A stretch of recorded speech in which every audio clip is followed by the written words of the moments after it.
Live from the 301, live from the pot.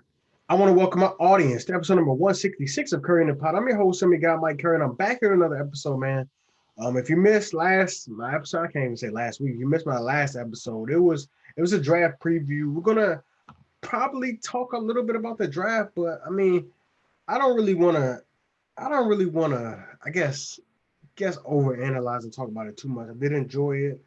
There were a number of surprises and stuff like that, but you guys have already known. People have recapped it. People have talked about it, but we're here to do another episode, man. We got a bunch of things to talk about. NFL schedule released earlier in the week. We got the Hall of Fame enshrinement this weekend. We got a bunch of news. Tim Tebow's back in the league. It's a lot of stuff to talk about. NBA is almost coming to an end. Regular season rather. There's just a lot of stuff to talk about, man. But I know a lot of people that to follow me on my other page, they haven't been seeing me posting plays. And, NBA season is just a low motivation time. And I can't really give you guys too many sharp takes and sharp angles as far as betting. But playoffs will be here soon. And I'll definitely have some action for you guys, man. So appreciate everybody for the support, man. The whole Making Money with Mike campaign, Curry Colt. Appreciate that. But let's jump into business, man. Let's dive into business, man. The last time I was here, I was joined by my guy, and we're back because NFL schedule is probably it's in his top three of favorite things of sports. So we're gonna talk about it, man. I got my guy, man, the 15-year-old phenom Bink. So Bink, what's good, bro? What's up, man? I mean, it's a great time of year. Um, Uh huh. Draft just happened, schedules releasing, playoffs for the NBA is about to start. Yeah, it's a busy time, bro. It's definitely a busy time. But let's hop right into it, man. So the schedule released um this week on Wednesday. Wednesday, yes, Wednesday, May 12th.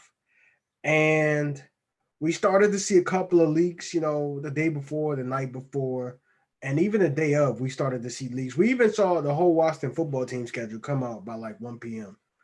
Um, but let's let's dive into it, bro. Let's just talk about it, man. I really want to highlight the marquee matchups.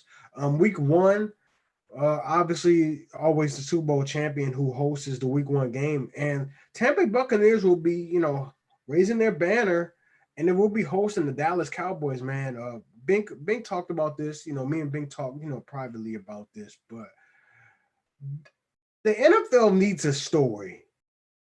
They need something to sell. And what better way do you sell it? Now, I can say what I want about the Cowboys, but we all know they're quote unquote America's team, but they have the largest fan base. So why not kick week one off with a bang? Regardless of what you think about the Cowboys, why not kick it off and have the Buccaneers host the Cowboys on week one? Bink, what are your thoughts real quick about that game specifically? So, like you said, they needed a storyline, and a lot of people, especially on Twitter, was like, oh, "Man, I would have rather see the Bills take on the Buccaneers." But the NFL, they even though they don't need more viewers, they want to drive in more views. And one thing you're gonna see is first game of the season, you're either tuning in to see Brady lose or you're either tuning in to see the Cowboys lose. There's no in between. Yeah, And two of they the also most got that hated. storyline with Dak returning his Mm-hmm. first game since week 5 of last year. The Cowboys had a down year because of it, and they're looking to bounce back.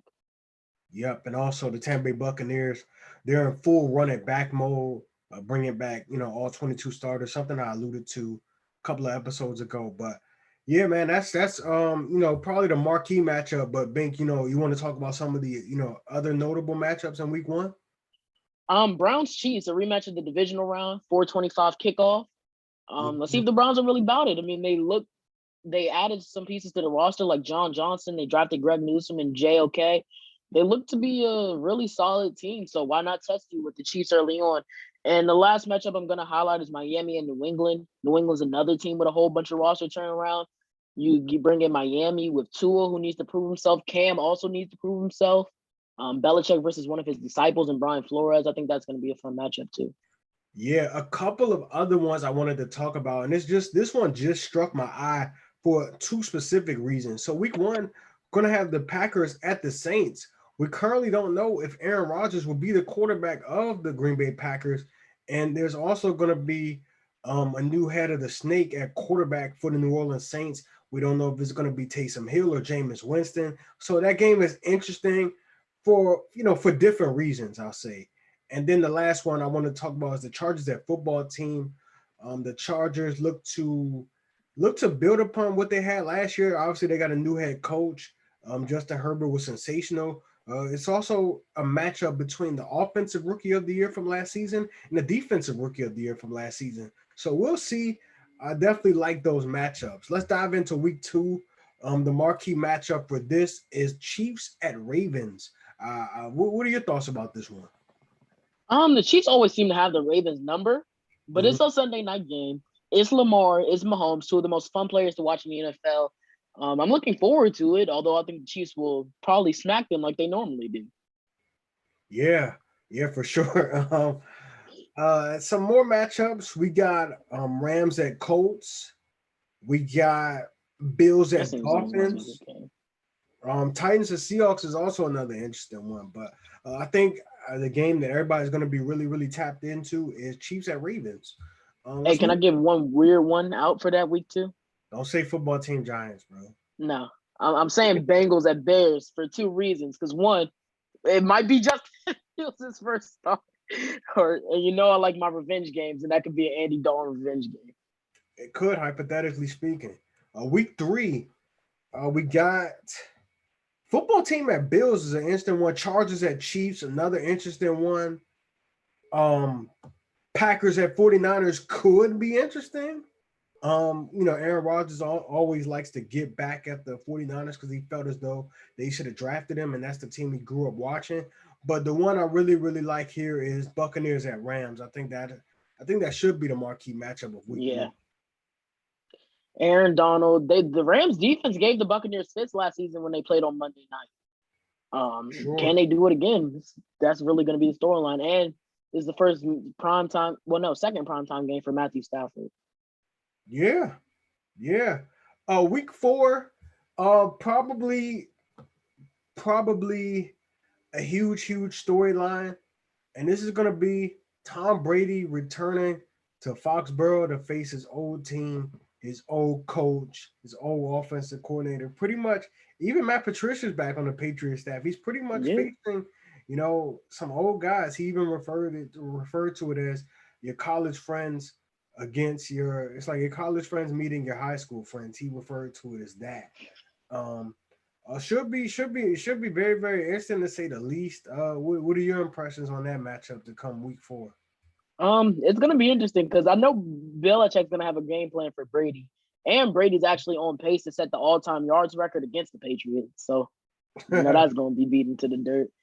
Another matchup I want to talk about real quick is Cleveland and Minnesota. Kevin Stefanski, the coach for Cleveland, was Minnesota's old offensive coordinator. So let's see how that is. I mean, it's literally the same two offenses, so should be fun. Yeah. Another one. Jaguars at Bengals.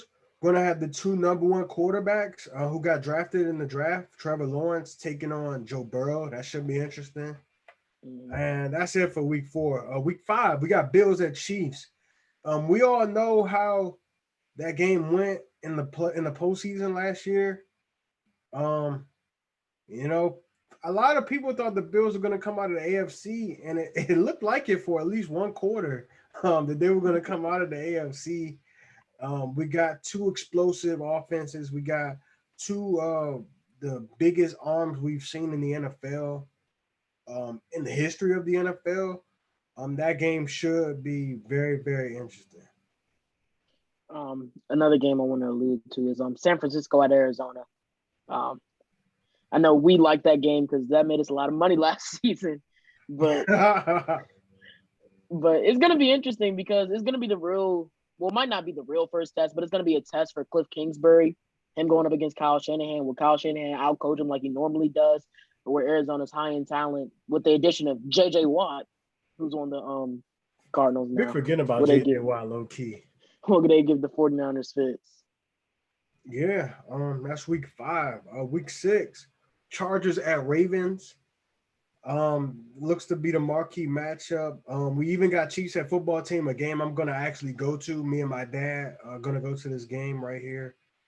I'm just gonna knock on wood that the weather's nice. You know what I'm saying? No rain, nothing like that. Knock on wood. But those should be some good matchups. Chargers at Ravens and Chiefs at football team. What else you got? Two matchups real quick. Dallas at New England.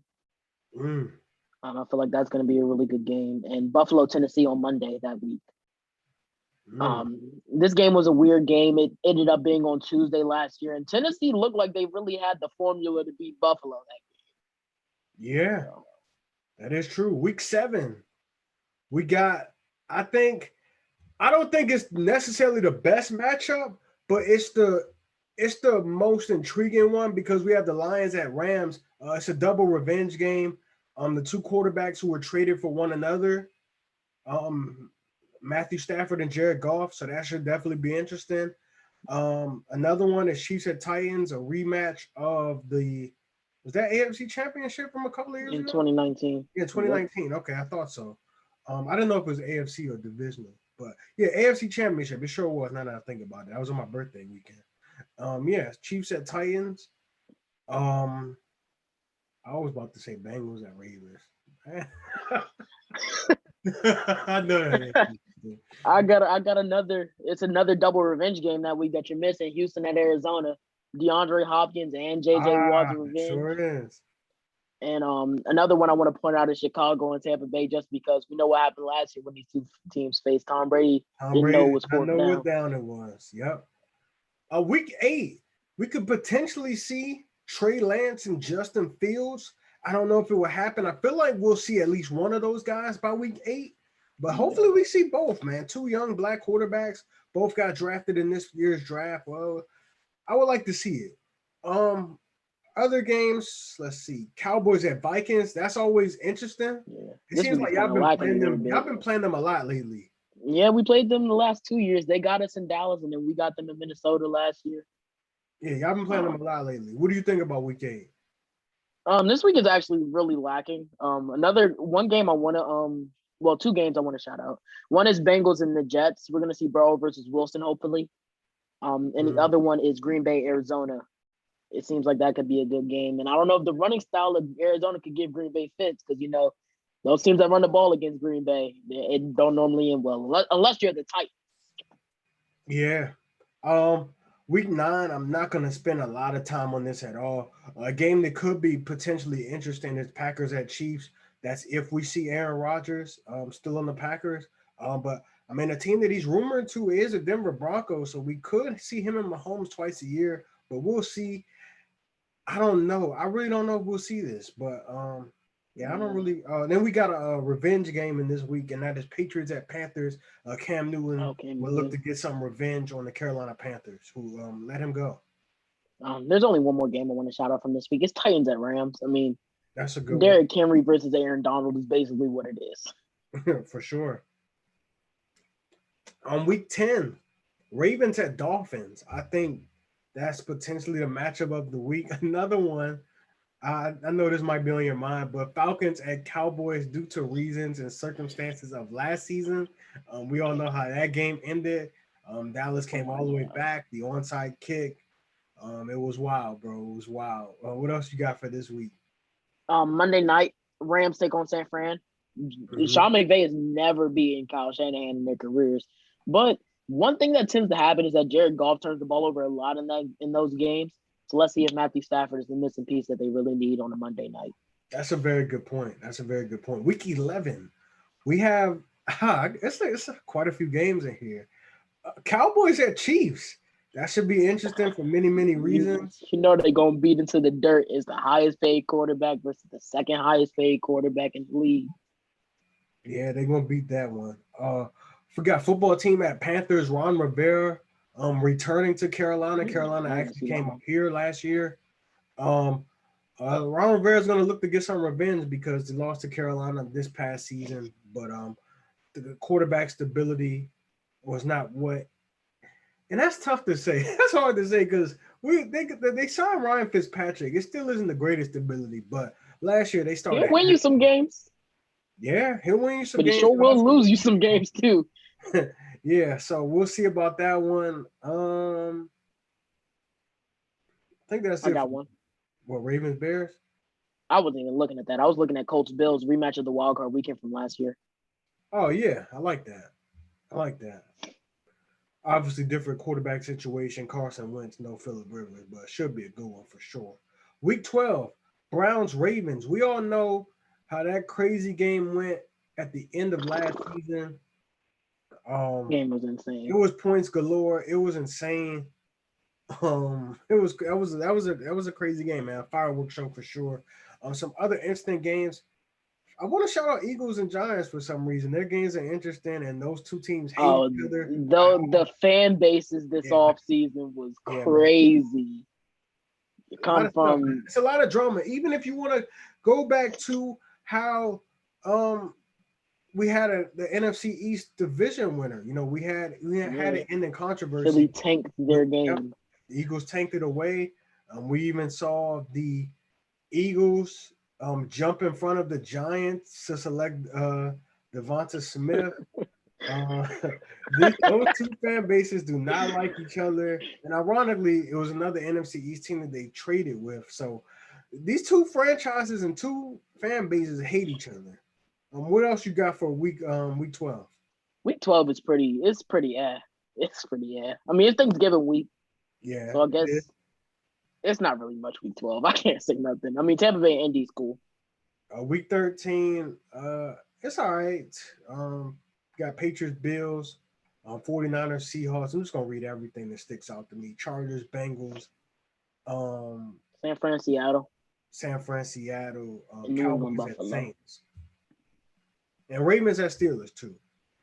Week 14, Bills at Buccaneers. That should be very, very interesting. Josh Allen against Tom Brady. Tom Brady, I think he's only lost 3 times to the Bills in his career. Yeah, something crazy like that. That's crazy. Ravens at Browns again. Also Rams at Cardinals. And this is the first matchup. This could be very pivotal for the NFC. It's the first matchup between football team and Dallas. We have to wait all the way to week 14. That's crazy. That's crazy to even think about, man. The schedule makers, they wanted some suspense. That's all I'm gonna say. Week 15. I gotta come back to Chiefs Chargers just because I felt like I felt like I feel like the Chargers are trending in the right direction. Another one is Falcons at Saints. We got Kyle Shanahan, who used to be the offensive coordinator when the Falcons went to the Super Bowl. Packers at Ravens could be interesting. You know, that's to be determined. What else you got for Week 15? New Orleans at Tampa Bay. I mean, we all know New Orleans had Tampa Bay's number last year into the playoffs. Who knows? Adding Jameis Winston might help them because now they could actually throw the ball past 5 yards down the field. This is true. This is very true. But decision making can be lacking sometimes. Week 16, we have a storyline from this year's draft. We have the number 1 overall pick, Trevor Lawrence, going to travel to MetLife Stadium and take on the Jets and Zach Wilson. So that should be an interesting one. They shouldn't have waited that long to put this game on the schedule. I think Elijah Moore said, or somebody said that Zach Wilson should have been drafted number 1. Elijah Moore said that. I think it was Elijah Moore said that. Yeah, that's his teammate, so you can't. That's his teammate. Or he could have said nothing. I mean, Week 16 football team at Cowboys. Bink just talked about that matchup, but we're gonna get it again in Week 16 on a Sunday night. And a Sunday nighter, yeah. In Jerry's world. What else you got for Week 16? Rams Vikings. It could be two. It could be two division leaders battling it out. And on Christmas, there's 2 good games. You got Browns Packers, assuming Aaron Rodgers stays, and Colts and Arizona could be a very pivotal game for those wild card spots in both conferences. Yeah. Week 17, Browns at Steelers. This is no longer the final week of the season, guys. We got Browns at Steelers week 17. It's still weird seeing week 18. We got Cardinals at Cowboys. We all know about the Kyler Murray. They're gonna beat that one. Narrative and what he does at Cowboy Stadium, how he's never lost there. Rams at Ravens. I think that's the best game of the week. What else you got for week 17? Nothing really. I mean, you got Trevor Lawrence taking on Belichick and the Patriots and them. I think that one could be interesting. Yeah, for sure. Week 18, guys, for the first time ever. Week 18 is usually wild card weekend, but it's not this time. Seahawks at Cardinals. You can shout out all the NFC West matchups for this week. This week 18 is pretty much for the majority of the league is divisions. So we got Cowboys at Eagles, 49ers at Rams, Steelers at Ravens, Bengals at Browns, Patriots at Dolphins, Chargers at Raiders. Should be a lot of fun. Watch out for. There's one game I'm gonna tell you to watch out for. That's Carolina at Tampa Bay. You know how I feel about Carolina. I think they could be a surprise team this season. I know you like them to improve this year, so we'll see, man. We'll see. But that is it for the schedule. What do I have? What do I have next on my list to talk about? Let me see. I want to actually switch sports. Now, actually, let's stick with Aaron Rodgers. Let's stick with Aaron Rodgers. Then we can go to NBA. We can go Aaron Rodgers. We're gonna go Tim Tebow. Aaron Rodgers, Bink.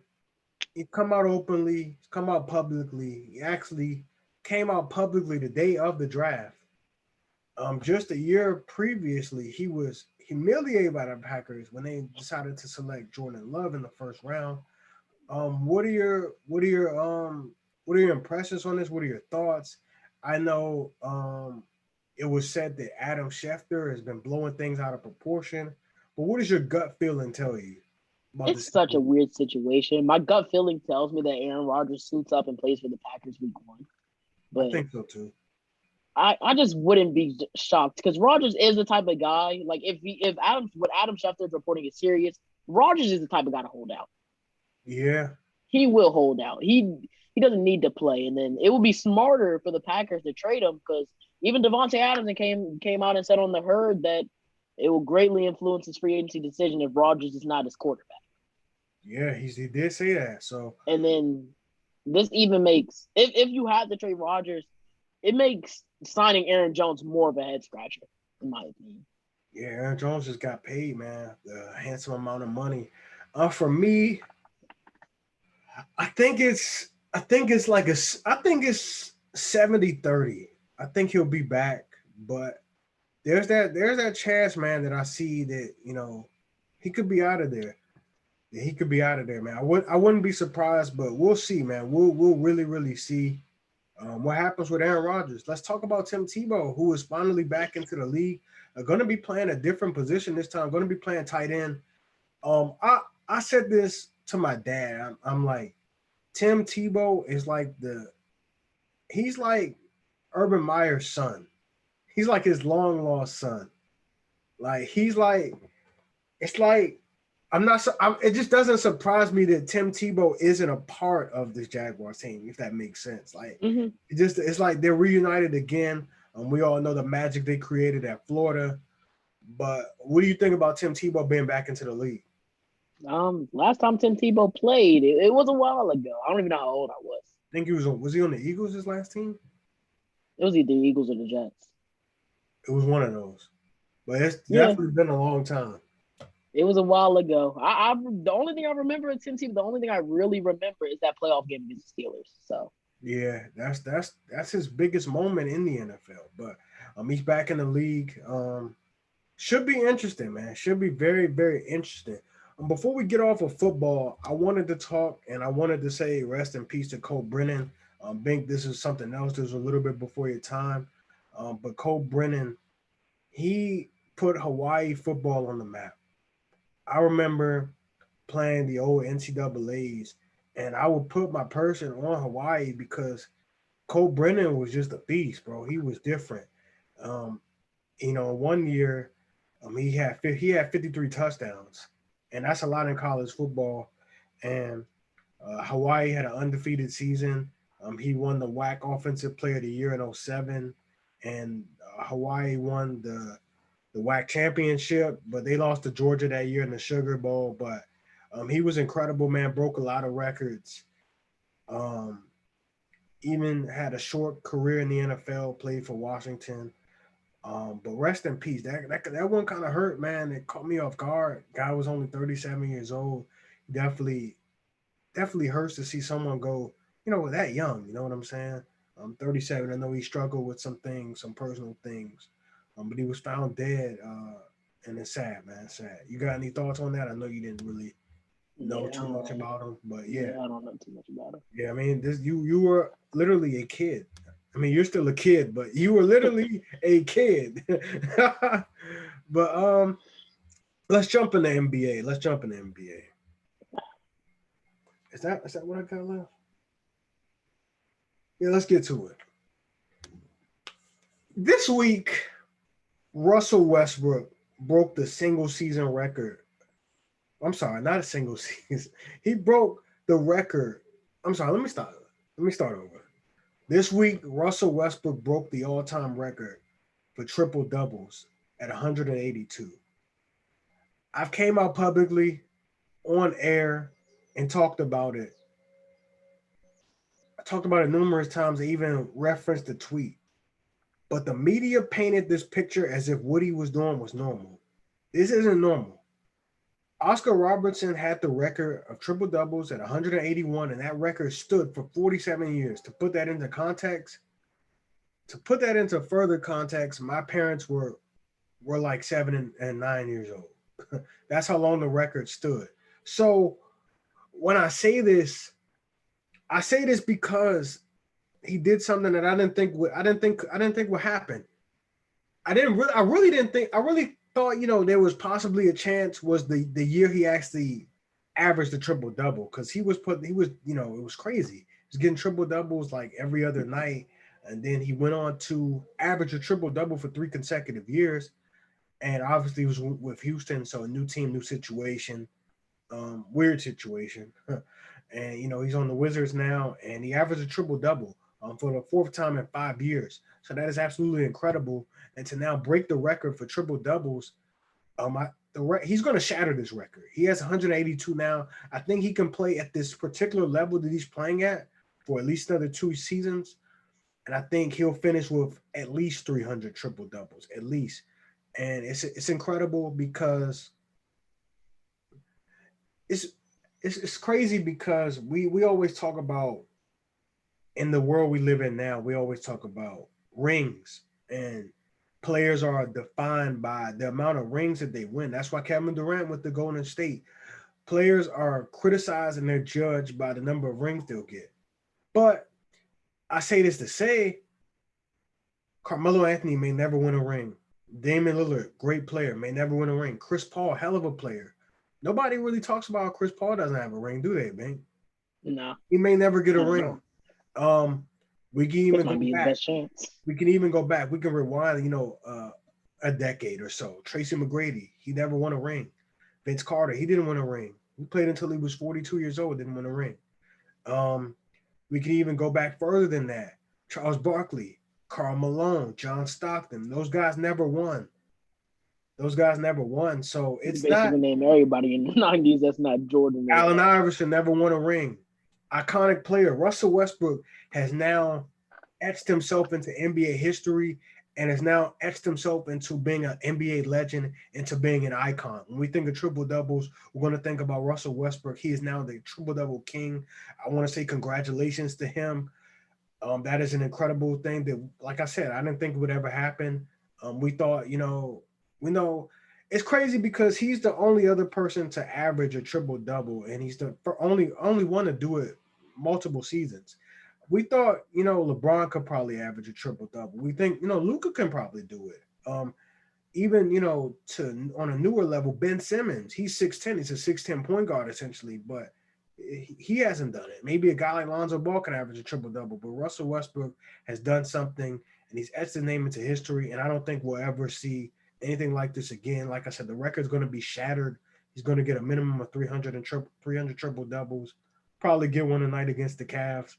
But Bink, what's your thoughts about this? What's your thoughts about history being made? First of all, before I go into a rant, congrats to Russell Westbrook, man. But you can double back on this with my parents and stuff. Before Jason Tatum really entered the league and really became his own in the 2018 NBA playoffs, Russell Westbrook was my guy. He's still probably my second favorite player, but congrats to him. He's one of the if more people could average a triple double, I'm more than sure more people would do it. Exactly. And Russ has even went on record and said this. If it was that easy, he said it's not easy, you know. It's not easy. I mean, and then people just say he stat pads on like just rebounds off of a missed free throw or something. I hope they realize Russ is the best when the ball is in his hands in the open court. And what is the most efficient way to get the ball in his hands in the open court? Is him grabbing the rebound. Exactly. Russell Westbrook is an amazing, amazing player. He started out the season pretty slow this year, though. Yep. Was a little injured. We didn't have his legs quite under him. Wizards also dealt with COVID. So it was definitely tough, definitely an adjustment. If they kept playing like that, he definitely was a shot record this year. Right. But he got it together. The Wizards got it together. They're on a run now. Congrats to Russell Westbrook. That's all I gotta say. For sure, man. Definitely. Congrats to Russell Westbrook. He just became my favorite player maybe a month or two ago. I didn't dislike him. I had my criticism on him as everybody does. You know, he does stuff late in the game, but he doesn't. He's not a closer. He's not a winner. I had those criticisms, but I stepped back, and I guess it just happens when you mature. Russell Westbrook was doing this thing when I was in high school, but I had to step back and say, wait a minute, this guy, regardless of the triple doubles, we'll never see another Russell Westbrook. Like, forget the triple doubles, bro. We'll never see another player like Russell Westbrook. Like, we saw Derrick Rose at his athletic peak, even John Wall at his athletic peak, but it just doesn't compare to Russell Westbrook. And Russell Westbrook has had, the same types of injuries as those. Yeah, I was going to say, even with similar injuries, and it's crazy. He plays like he's. Imagine Russell Westbrook never got injured. People would say that about Derrick Rose all the time, but Russell Westbrook had meniscus, knee injuries and stuff like that. He even said he torn his quad.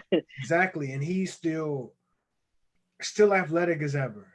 He had a dunk on Bismack Biyombo like a month ago. It was crazy. Oh my God, that was ridiculous. I remember watching that. But I say this to say, man, he's an icon. He's a legend. Why not, man?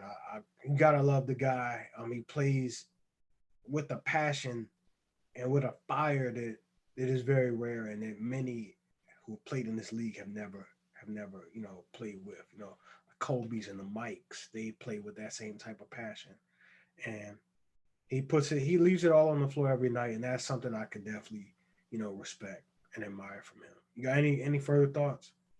No. All right. Let's jump into Hall of Fame, man. We got the enshrinement this year. The 2020 class was supposed to be inducted last year. We all know COVID, the pandemic hit. But things, getting a little bit better in our world. But I want to talk about the 2020 class and then talk about the 2021 class. But let's talk about it real quick, Bink. We're going to talk about 2020 first. So the class of 2020 includes Kobe Bryant. It includes Tamika Catchings, Tim Duncan, Kevin Garnett, Kim Mulkey, Barbara Stevens, Eddie Sutton, Rudy Tomjanovich, Patrick Ballman, and it's a bunch of people. Even I think in 2021 they have Mike Breen. It's a lot of people. 2021 includes Chris Bosh. Where's my stuff at? Chris Bosh, Paul Pierce, Bill Russell is getting inducted as a coach. Michael Cooper, Tim Hardaway, Rick Adelman, Chris Webber, Jay Wright, Villanova's coach, Ben Wallace. I'm excited, but I really wanted to hone in and talk about the 2020 class. And this is no disrespect to the guys who are going in the 2021 class, but I wanted to talk about Kobe Bryant real quick. It hurts me a little bit. Not even a little bit. I think of Kobe Bryant every day because I wake up in my room. Like, you see me looking around now. I'm looking at the stuff that I either have him on or the stuff that reminds me of him. It's all right here, literally. But I got this. I actually got this to the people that's watching my YouTube. I got this when I was in New York. I was 16 years old. A guy was selling these, and I had to get it. But this is one of the many things in my room. Is that a Kobe jersey behind you too? Yeah, this Kobe jersey on the seat. It's been here since the Lakers won the championship. I kept it on the chair. But I just want to talk about it. It breaks my heart because he's not able to witness this moment. And I know he would have given an incredible speech. Michael Jordan is going to induct him, and Michael Jordan said he's not going to hold anything back. His wife, Vanessa Bryant, is also going to speak. He had a 600 um, square foot like exhibit in the Hall of Fame. It looks nice. I hope to hopefully see it in person one day. But Kobe Bryant, man, amazing player, my favorite player. You just look at the eye test. It's not a day that goes by. I post something Kobe related. Bink can attest to this on my Instagram. I'm posting something because I want people to understand the excellence. And I felt like he never really got his due diligence and his credit from at least people in my age group until he retired. But I appreciated him every night, every game, because he was the best. He was the best, bro. Even if he shot 6 for 20 that night, defenders were shook and scared that he could make every shot that he took. He poured his heart into the game, the way he prepared for a game, how he practiced, how he worked out, like 3 times a day, waking up at 4 a.m., going into the gym. Um, just all of that stuff.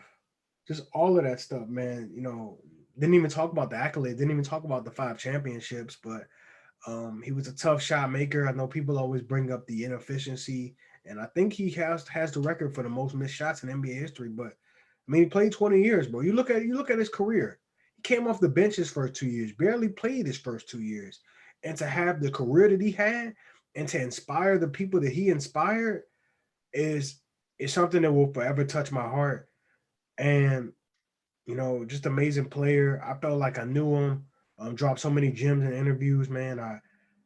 It's not a day that goes by where I don't think about him because it just doesn't feel real. Again, my heart goes out to his family, his wife, the other daughters, and my heart goes out to everybody that lost their life in that tragic day on January 26th of last year. But you got any thoughts about Kobe or any of the other inductees? I know I named quite a few, but you got any thoughts?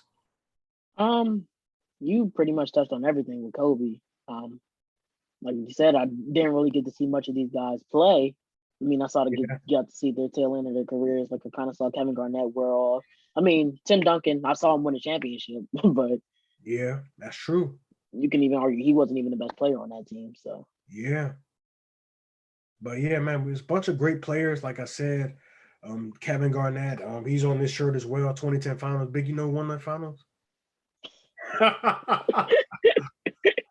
unfortunately, I Go do. ahead and say who won in the '08. You could say that. You You could know who say won it that. in '08? You could say that. But That was yeah, man, three. a lot of great people getting inducted, getting their credit. I always like Hall of Fame ceremonies because people are being, it's like they're getting their flowers. You know what I'm saying? They're getting their Mhm. flowers. So I always thought that's incredible. You often get to hear people at their speech, they talk about their journeys and how they got there. And some even say they never thought they would have got there. And they talk about what drove them and what helped them, get to the level that they got to. So I thought, I'm always happy to see those, in any league, even in music, music Hall of Fames and stuff like that. But the Hall of Fame enshrinement will be tomorrow for the 2020 class and the 2021 class. It's starting real early, starting at like 5:30, obviously, because we have 2 classes. So that's it, man. Bink, you got any thoughts on anything, bro? Did I miss anything? Did we cover everything? I think we Jalen Brown did. got hurt. Jalen Brown did get hurt. We're gonna talk about that soon, man. We're gonna talk about that soon. I might have you on with a panel of other people. Maybe hit up Tykira, Xavier Wary, people like that, man. We could talk some NBA playoff action. Uh, I'll probably talk about after the playing because the playing is gonna happen so fast, and then I'll have an episode where Planes. everything is set and locked. So that's it, man. I want to thank everybody for listening. I want to thank everybody for the continued love and support. I'm your host, Mike Curry. That's the 15-year-old phenom Bink. And we are out. Episode number 166 is done. Peace. I love you guys, man. Thank you. Take care. Appreciate all the support, man. You can subscribe to me on YouTube. That would mean a lot. Subscribe to me wherever you listen to my pods, man. Appreciate it. I love you guys. Peace out.